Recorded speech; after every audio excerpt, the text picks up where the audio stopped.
Hello viewers, welcome to our channel. మనం ఒక్కొక్కసారి చూస్తూ ఉంటాం కొంతమంది ఫేస్ చేస్తూ ఉంటారు ఐసైట్ ప్రాబ్లం అనేది ఉంటుంది. అంటే మనకి లాంగ్ డిస్టెన్స్ లో ఉన్న థింగ్స్ బ్లర్ గా కనిపించడం లేకపోతే షార్ట్ డిస్టెన్స్ లో ఉన్న థింగ్స్ కూడా మనకి బ్లర్ గా కనిపించడం లేదంటే అసలు కనిపించకపోవడం వంటివి జరుగుతూ ఉంటాయి. అయితే ఇవన్నీ కూడా మనకు ఒక్కొక్కసారి మనకి ఇంటర్నల్ గా ఏదైనా లోపం ఉన్నా కానీ లేదు అంటే మనం ఎక్స్టర్నల్ గా ఏదైనా సరిగ్గా కేర్ తీసుకోకపోయినా కానీ లేదంటే నిద్ర సరిగ్గా లేకపోయినా కానీ స్ట్రెస్ ఎక్కువగా అయినా కానీ లేదంటే ఐస్ కి ఎక్కువగా మనం స్ట్రెయిన్ ఇచ్చినప్పుడు కూడా ఇలాంటి ప్రాబ్లమ్స్ వస్తూ ఉంటాయి. అంటే వయసుకు ముందుకే ఇలాంటి ప్రాబ్లమ్స్ వస్తున్నాయి లేదు అంటే మనం ఎక్కువగా మెడికేషన్స్ మీద ఉన్నా కానీ లేదంటే ఏదైనా డిసీజెస్ తో సఫర్ అవుతున్నా కానీ ఇలాంటి ప్రాబ్లం అనేది ఫేస్ చేయాల్సి వస్తూ ఉంటుంది. అయితే మనం ఐసైట్ ని ఇంప్రూవ్ చేసుకొని మన ఐసైట్ ని మనం మెరుగుపరచుకోవడం కోసం ఇంట్లోనే ఒక చిన్న సింపుల్ టిప్ ని మనం గనుక పాటించినట్లయితే సరిపోతుంది. ఇప్పుడు ఆ టిప్ ఏంటో తెలుసుకుందాం.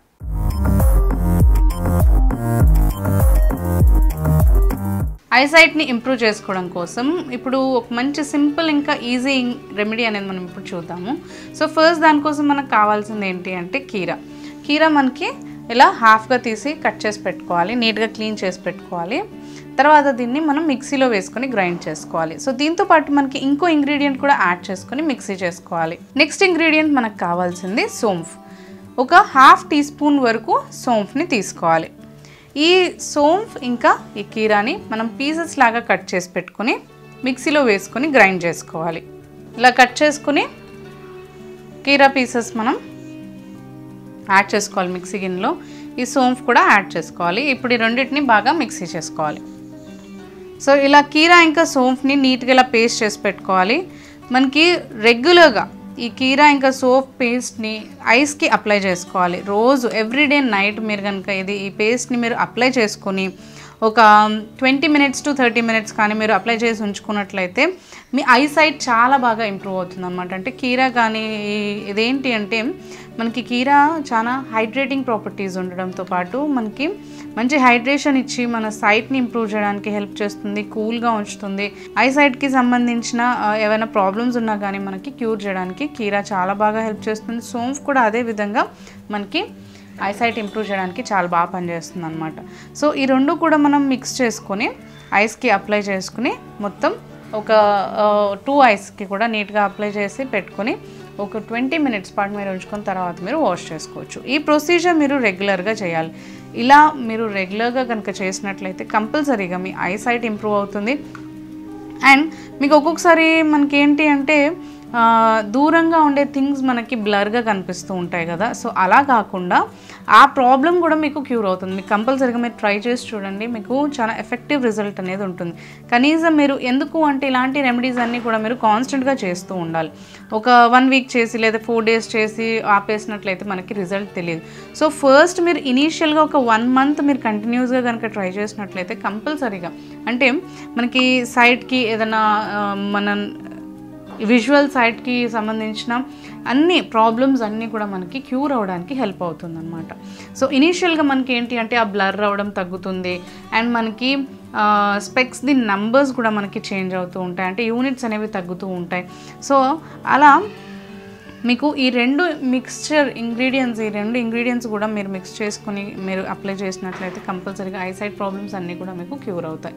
సో కీరాలో మనకి ఏంటి అంటే ఒక మంచి ప్రాపర్టీ ఉంది, మంచి anti bacterial and it generates అంటాం. అంటే మనకి ఏంటి అంటే మనకి ఐస్ని హైడ్రేటింగ్గా ఉంచడంతో పాటు ఒక్కొక్కసారి ఏంటి అంటే మనకి ఎక్కువగా ఐస్ని స్ట్రెయిన్ చేసినప్పుడు కూడా సైట్ ప్రాబ్లం వస్తూ ఉంటుంది. కాబట్టి అంతేకాకుండా మనకి బ్లర్ అవ్వడం అలాంటివి జరుగుతూ ఉంటాయి. ఎక్కువగా స్టడీస్ చేస్తుంటే మనం ఎక్కువగా వర్క్ చేస్తుంటే ఏదన్నా సిస్టమ్ అని కూర్చున్నా లేదంటే మనకి ఎక్కడైనా వర్క్ చేస్తుంటే ఎక్కువగా ఐస్కి స్ట్రెయిన్ అవ్వడం వల్ల మనకి సైడ్ ప్రాబ్లమ్స్ అనేవి వస్తూ ఉంటాయి. సో అందుకని ఇలా మంచిగా మనం కూలింగ్ ఎఫెక్ట్స్ ఇచ్చే ఈ కీరాని యూజ్ చేసినప్పుడు మనకి ఐస్ అనేవి చాలా సెల్స్ ఐస్కి సంబంధించిన నర్వ్స్ అన్నీ కూడా మనకి కూల్ డౌన్ అయ్యి మనకి చాలా బాగా ఈ ఐసైట్ని ఇంప్రూవ్ చేస్తాయి అన్నమాట. సో కంపల్సరీగా ఈ మిక్స్చర్ని మీరు కంటిన్యూస్గా ఒక 1 month to 2 months వరకు కంటిన్యూస్గా చేస్తూ ఉండాలి. అలా అయితేనే మీకు మంచి రిజల్ట్ అనేది ఉంటుంది. సో ఈ రెమెడీ అనేది చాలా బాగా మీకు చిన్నపిల్లలకి అప్లై చేసుకోవచ్చు, పెద్దవాళ్ళకి అప్లై చేసుకోవచ్చు, ఏజ్డ్ పర్సన్స్కి కూడా మీరు ఈ ప్రొసీజర్ అనేది ఫాలో అవ్వచ్చు అనమాట. సో చాలా బాగా మీకు ఈ ప్రొసీజర్ మీ ఐసైట్ని ఇంప్రూవ్ చేసుకోవడానికి హెల్ప్ అవుతుంది. ట్రై చేసి చూడండి. ఇది చాలా బెస్ట్ ఇంగ్రీడియంట్స్ అనమాట మనకి ఐసైట్ని ఇంప్రూవ్ చేసుకోవడానికి. అండ్ యాజ్ యూజువల్ మీకు డార్క్ సర్కిల్స్ ప్రాబ్లం ఉన్నా కూడా క్యూర్ అవుతాయి. అండ్ రింకిల్స్ మనకి ఐస్ చుట్టూ ఉన్నట్లయితే ఐ కూడా మీకు క్యూర్ అవుతాయి.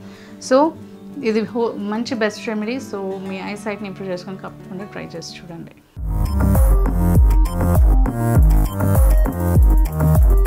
ఐబ్రోస్ గ్రోత్ని ప్రమోట్ చేసుకోవడం కోసం ఇప్పుడు ఒక టిప్ గురించి తెలుసుకుందాం. సో దీని గురించి మనకు కావాలి ఆనియన్.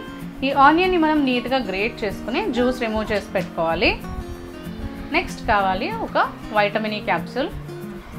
నెక్స్ట్ క్యాస్టర్ ఆయిల్ తీసుకోవాలి, ఆమ్లం నూనె, ఇంకా వ్యాస్లిన్. మనకి ఏంటంటే ఇది క్రీమ్ని ప్రిపేర్ చేసుకుంటున్నాం కాబట్టి కొంచెం క్రీమ్ ఫౌండేషన్ బేస్ ఉండడం కోసం మనం వ్యాస్లిన్ తీసుకున్నాము. ఇది మంచి హైడ్రేషన్ ఉంటుంది అండ్ మనకి క్రీమ్ కన్సిస్టెన్సీ జెల్ కూడా కాబట్టి పెట్రోలియం జెల్ కాబట్టి మనకి ఇది మంచిగా పనిచేస్తుంది అనమాట. సో దానికోసం ఇప్పుడు ఇక్కడ మనం వ్యాస్లిన్ని తీసుకున్నాం. ఇప్పుడు ఒక క్లీన్ బౌల్ తీసుకోవాలి. నెక్స్ట్ ఇందులో ఫస్ట్ ప్రిపేర్ చేసి పెట్టుకున్న ఆనియన్ జ్యూస్ని యాడ్ చేసుకోవాలి. నెక్స్ట్ ఇందులో ఒక ½ టీ స్పూన్ క్యాస్టర్ ఆయిల్ని యాడ్ చేసుకోవాలి, ఆమ్లం నూనె. ఎందుకంటే మనకి ఇది హెయిర్ గ్రోత్ని ప్రమోట్ చేయడానికి చాలా బాగా పనిచేస్తుంది. నెక్స్ట్ ఇందులో వైటమిన్ ఈ క్యాప్సూల్ని స్క్వీజ్ చేసుకోవాలి. ఆయిల్ అంతా కూడా మనకి యాడ్ చేసుకోవాలి ఇందులో. నెక్స్ట్ ఇప్పుడు ఇందులో మనం ఒక ½ టీ స్పూన్ వ్యాస్లిన్ని యాడ్ చేసుకోవాలి, జెల్లీ, పెట్రోలియం జెల్లీ. ఇప్పుడు ఇవన్నీ కూడా మనం బాగా మిక్స్ చేసుకోవాలి. మనకి ఇందులో క్రీమ్ బేస్ ఇంకా కన్సిస్టెన్సీ మనం క్రీమ్ ప్రిపేర్ చేసుకున్నాం కాబట్టి ఈ బేస్ కన్సిస్టెన్సీ రావడం కోసం ఇందులో మనం వ్యాస్లిన్ని యాడ్ చేసాము. అండ్ మిగతా మనకి ఈ ఆనియన్ జ్యూస్ కానీ, ఆనియన్ జ్యూస్ని ఎక్కువగా మనం ఏంటి చూసాం కదా, మనకి హెయిర్ గ్రోత్ కోసం చాలామంది యూజ్ చేస్తూ ఉంటారు. ఆనియన్ ఆయిల్స్ ఉంటాయి, ఆనియన్ని ఆయిల్లో యాడ్ చేసుకుంటారు, న్యాచురల్గా ఆయిల్ ప్రిపేర్ చేసుకుంటారు. అంతేకాకుండా ఆనియన్ షాంపూస్ ఉంటాయి అండ్ కండిషనర్స్ ఉంటాయి. మనకి ప్యాక్ కూడా ఆనియన్స్తో వేస్తూ ఉంటారు. మన హెయిర్ గ్రోత్ని ప్రమోట్ చేయడానికి కానీ మన రూట్స్ని కూడా స్ట్రాంగ్గా ఉంచడానికి కానీ ఈ ఆనియన్ అనేది చాలా బాగా పనిచేస్తుంది. సో అందుకే ఈ హెయిర్ గ్రోత్కి మనకి ఎక్కువగా ఈ ఆనియన్ అనేది యూజ్ చేస్తాం కాబట్టి సో నార్మల్గా మనకి ఎప్పుడు హెయిర్కే కానీ ఐబ్రో హెయిర్కి ఎప్పుడు మనం ఈ ఆనియన్ జ్యూస్ని అప్లై చేయలేదు కాబట్టి, కాకపోతే మనకి అప్లై చేసినా కానీ మనం లైట్గా కొంచెం వాటర్, ఆ ఆనియన్ జ్యూస్లో కొంచెం వాటర్ని మిక్స్ చేసుకొని యాడ్ చేస్తే మనకి కళ్ళు మంటలు కానీ అలాంటివి ఏమీ రాకుండా మనకి ఓన్లీ ఐ గ్రోత్కి, మనకి ఐబ్రోస్ గ్రోత్ కోసమే యూజ్ అవుతుంది అనమాట. అండ్ క్యాస్టర్ ఆయిల్, మనకి ఆమ్లం నూనె తెలిసిందే, హెయిర్ గ్రోత్కి చాలా మంచిది. మనకి ఈ ఐబ్రోస్ అనేవి మనకి పెరగడానికి కోసం చాలా బాగా హెల్ప్ చేస్తుంది ఆమ్లం నూనె అనేది. రెగ్యులర్గా మీరు ఓన్లీ సింపుల్గా ఈ ఆమ్లం నూనె పెట్టుకున్నా కూడా మీకు రిజల్ట్ అనేది తెలుస్తుంది. బట్ ఇంకా మీకు ఫాస్ట్ అండ్ బెటర్ రిజల్ట్స్ కోసం ఈ ఆనియన్ జ్యూస్ కానీ వైటమిన్ ఈ క్యాప్సూల్ కూడా మనకి చాలా బాగా హెల్ప్ చేస్తుంది. మనకి వైటమిన్ ఈ అనేది హెయిర్ గ్రోత్కి కానీ ప్రమోట్ చేయడానికి అండ్ హెయిర్ని కూడా మనకి నీట్గా కండిషన్గా ఉంచడానికి, ఆ రూట్స్ కూడా మనకి క్లీన్గా ఉంచడానికి, సో దట్ మనకి హెయిర్ గ్రోత్ అవ్వడానికి హెల్ప్ అవ్వడానికి చాలా బాగా హెల్ప్ చేస్తుంది. అండ్ వ్యాస్లిన్ ఎలాగో మనకి ఆ జెల్ కన్సిస్టెన్సీ, ఆ క్రీమ్ బేస్ రావడానికి మనం ఇందులో యాడ్ చేసాం కదా. సో ఇదంతా కూడా ఇలా మిక్స్ చేసుకొని ఒక కంటైనర్లో మీరు స్టోర్ చేసి పెట్టుకోవచ్చు. ఇది ఎవ్రీడే నైట్ మీరు యాజ్ ఏ క్రీమ్ లాగా అప్లై చేసుకోవాలి. నార్మల్గా ప్యాక్ లాగా కాకుండా ఆనియన్ జ్యూస్ రిమూవ్ చేసుకుని యాడ్ చేసుకుంటే మీకు ఇది ఫ్రిడ్జ్లో మీరు స్టోర్ చేసుకుంటే కొన్ని చాలా రోజుల పాటు మీకు నిల్వ ఉంటుంది. సో దట్ మీకు ఏంటంటే ఎవ్రీడే ప్రిపేర్ చేసుకోవాలి అనే ప్రాబ్లం లేకుండా ముందే ప్రిపేర్ చేసి పెట్టుకుంటే కంటైనర్లో మీకు హెల్ప్ అవుతుంది. సో నెక్స్ట్ ఎవ్రీడే నైట్ మీరు నీట్గా మీ ఐబ్రోస్ని నీట్గా క్లీన్ చేసుకుని మొత్తం వాష్ చేసుకుని క్లెన్స్ చేసుకుని, అంటే ఫేస్ అంతా నీట్గా వాష్ చేసుకున్న తర్వాత క్రీమ్స్ ఏమీ అప్లై చేయకముందే, లేదంటే మాయిశ్చరైజర్ అప్లై చేసినప్పుడు ఐబ్రోస్కి రిలేటెడ్ టచ్ అవ్వకుండా మీరు చూసుకుని ఓన్లీ మీ ఐబ్రోస్కి ఈ క్రీమ్ని ఒక అప్లై చేసుకుని మసాజ్ చేసుకోవాలి. ఒక 1 minute పాటు మీరు బాగా అప్లై చేసి మసాజ్ చేసినట్లయితే మీకు ఈ ప్రాపర్టీస్ అన్నీ కూడా బాగా లోపల వరకు ఇండల్జ్ అవుతాయి అండ్ హెయిర్ గ్రోత్కి మీకు చాలా బాగా హెల్ప్ అవుతుంది.